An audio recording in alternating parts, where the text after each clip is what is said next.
एक और क्वेश्चन है मेरे पास आपके लिए कि क्योंकि हम सबकी प्रकृतियां अलग अलग हैं, तो हमें हेल्थ हैजार्ड्स क्या हो सकते हैं, यानी हमारी प्रकृति के हिसाब से हमें सबसे ज्यादा कौन से रोग होने की आशंका है, और क्या ये जो बदलते मौसम है या जो हमारी उम्र है, इसका इनसे कोई कोरिलेशन है? यानी अगर हम संपूर्णतः बात करें तो हमारी प्रकृति के हिसाब से हमें कौन से रोग ज्यादा हो सकते हैं, और हमारी उम्र या बदलते मौसमों का इससे कोई लेना देना है, ये जरा मैं जानना चाहूंगी आपसे। ये दो चीजें इसमें हमको ध्यान में रखनी है। एक मौसम, एक हिंदुस्तान और कुछ इसके आसपास के एशियन कंट्रीज ही ऐसे हैं जहां पर ये मॉनसून टाइप की जो वेदर कंडीशंस देखने को आती है। तीन अलग अलग जो ऋतुएं हैं, जैसे विंटर, समर और मॉनसून, एकदम अलग से तीनों हमको यहाँ महसूस होती है। विश्व के किसी भी अलग जियोग्राफिकल एरिया में इस तरह से थ्री डिस्टिंक्ट वेदर कंडीशंस नहीं है, ऋतुएं नहीं है, क्लाइमेटिक कंडीशंस ऐसी एग्जैक्टली कहीं और नहीं है। तो इस हिसाब से भारत की जो ये प्रणाली है, आयुर्वेद प्रणाली है, उनमें ये तीनों ऋतुओं के हिसाब से इंसान के शरीर पर जो जो असर होती है, इसके हिसाब से भी उन्होंने कुछ बताया है कि इस ऋतु में जो भी वातावरण में जो बदलाव आते हैं, उनके शरीर और मन पर जो असर होती है, उसके हिसाब से भी कुछ वात, पित्त या तो कफ, इनमें से किसी एक दोष का प्रभाव अलग अलग ऋतु में बढ़ जाता है।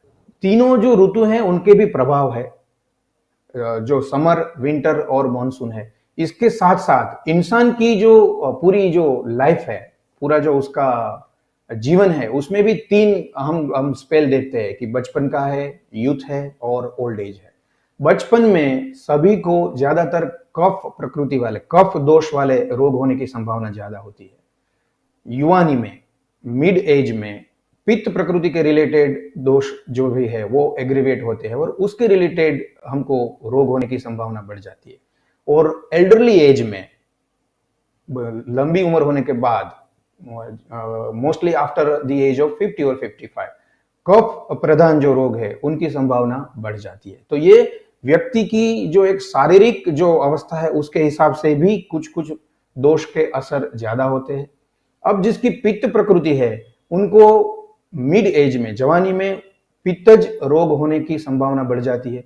जिनकी कफ प्रकृति है, उनको एल्डरली एज में कफ प्रकृति वाले रोग होने की संभावना बढ़ जाती है। तो इस तरह से ऋतुओं में भी अलग अलग ऋतु का अपना असर है, और उस ऋतु में जिसका भी प्राधान्य होता है, जिस दोष का प्राधान्य होता है, उस दोष के रोग जनरली सबको ज्यादा होते हैं, लेकिन उस प्रकृति वाले रोग को, वो उस प्रकृति वाले पर्सन को वो ज्यादा होते हैं। तो ये एक बात हो गई। जनरली अगर हम बताएं तो वात प्रकृति वाले जो इंसान रहते हैं, उनको वातज दोष जो है, उनके रिलेटेड जो डिसीज है वो होने की संभावना ज्यादा रहती है। कौन से है वो अलग अलग डिसीजेस? वो सारे डिसीजेस जिसमें किसी तरह का पेन इन्वॉल्व है, जैसे आर्थराइटिस, बॉडी एक, तो इस तरह के जो, या जॉइंट पेन, ये सारे जो पेन रिलेटेड जो डिसीज है वो वात प्रकृति वाले को, उनसे हेल्थ हैजार्ड ज्यादा रहता है, उनको वो होने की संभावना ज्यादा रहती है। तो जिसकी भी प्रकृति वात है, उनको इन रोगों से अपने आप को बचाने के लिए थोड़ा ज्यादा सजग रहना चाहिए।